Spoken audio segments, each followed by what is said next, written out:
A very good morning, everyone. Welcome to day 17 of our 21-day challenge. So, in today's 5 a.m. club, we'll discuss the following topics through a live presentation. I hope you guys are all ready. So, day 17 it is, few more days to complete our first ever 21-day challenge. So, let's start with the following general topic. So this is something which is very significant for each and every one of us on a day-to-day basis or moment-to-moment basis because of the obvious reasons which we'll discuss in few moments from now. But before that, let's go through this literature review, which has something to do with what I said prior. You make mistakes, mistakes do not make you. What is this all about?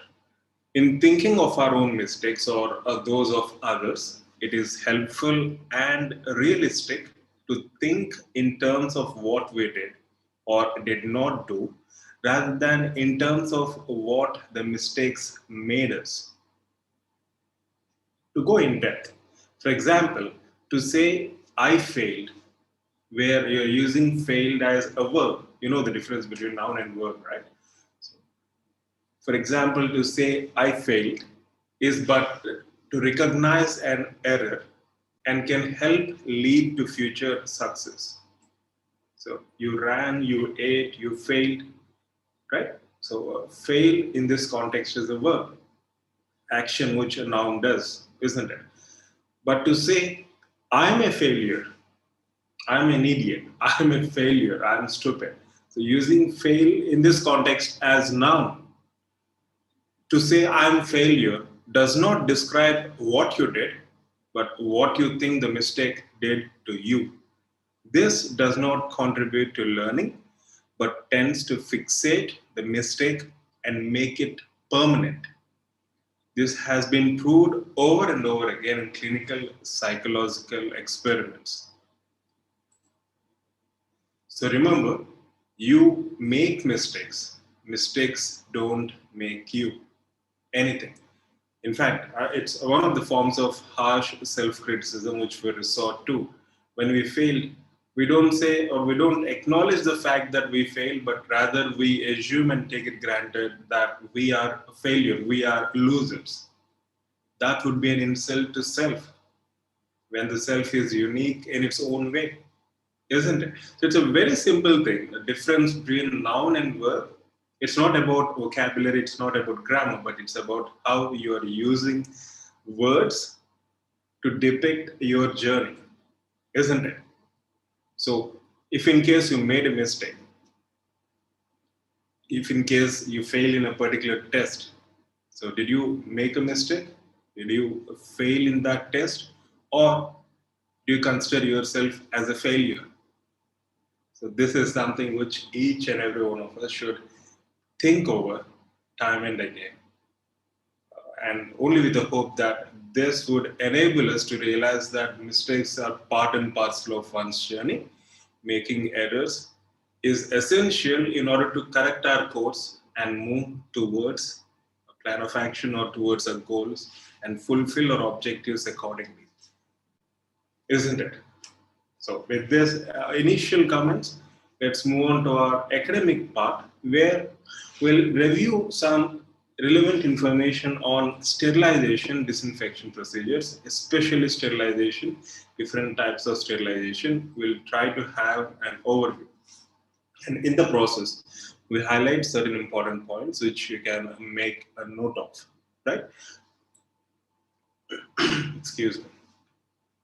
So, as you can see, sterilization is a term that refers to complete killing or elimination of living organisms in a sample being treated. So, it's an absolute term. You kill so that the living organisms, including the spore forms, are eliminated in total, isn't it?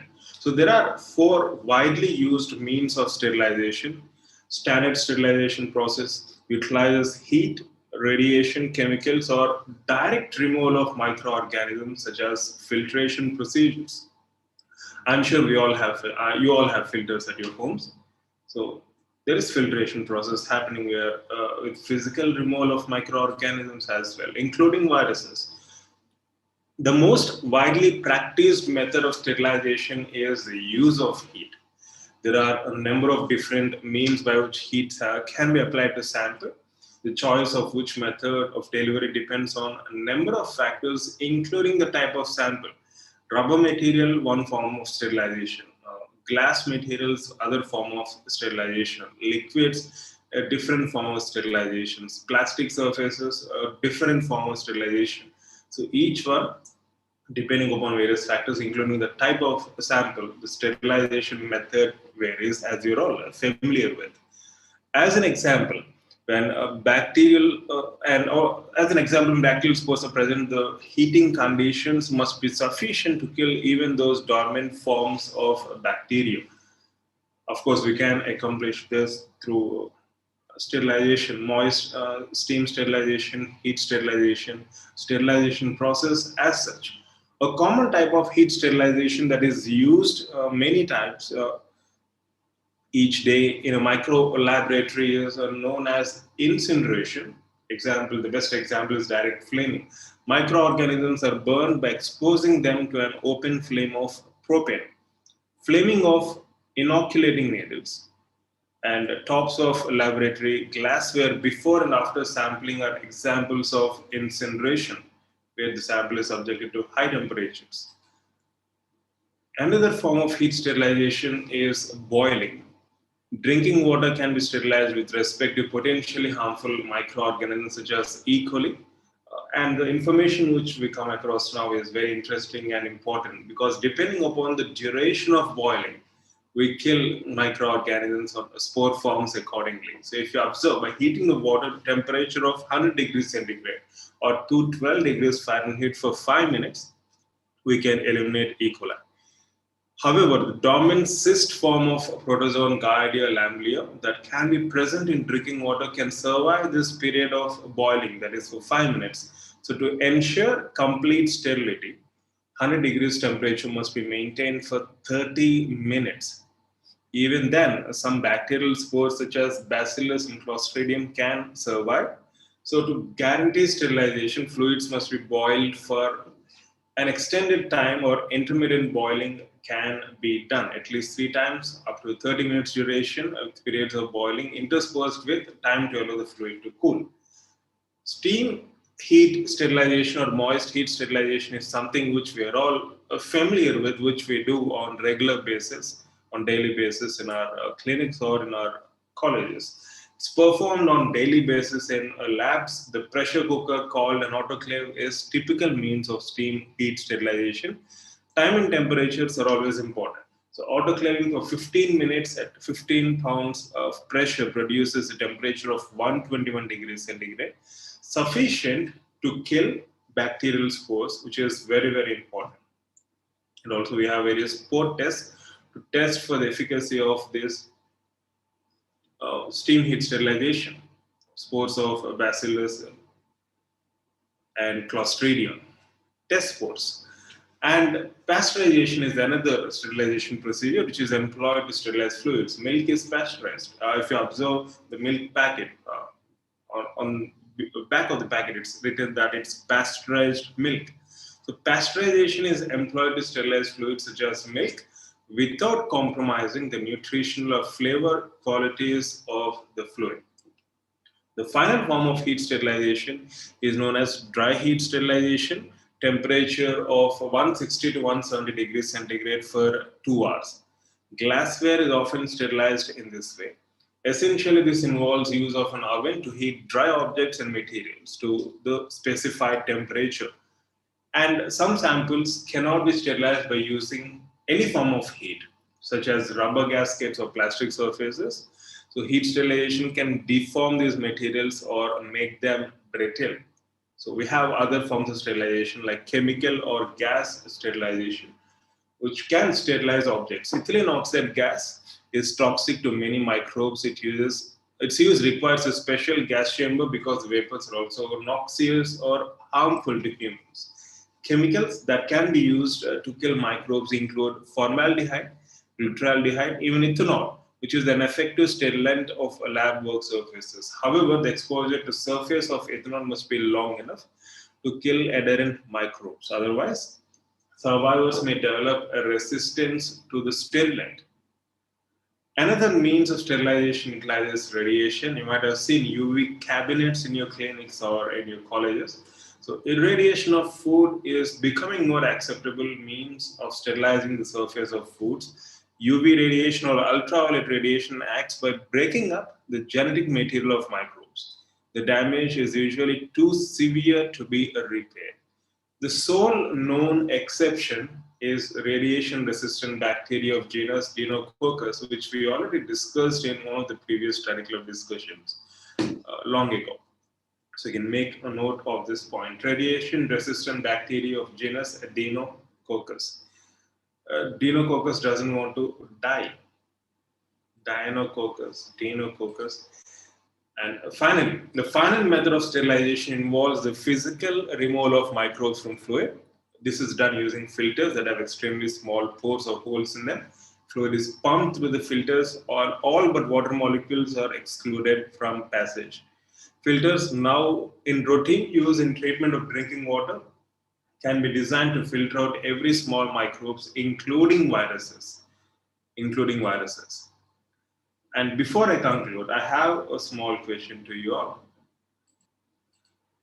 I'm sure you all have water filters at your home, which use different types of technology to filter water. Take some time, at least 5 minutes time, to observe what kind of filtration is happening, at least based on the name which is given or pasted on top of the filter. And you can do a little research and try finding out. If filters are used, what kinds of filters are used? Is there UV radiation?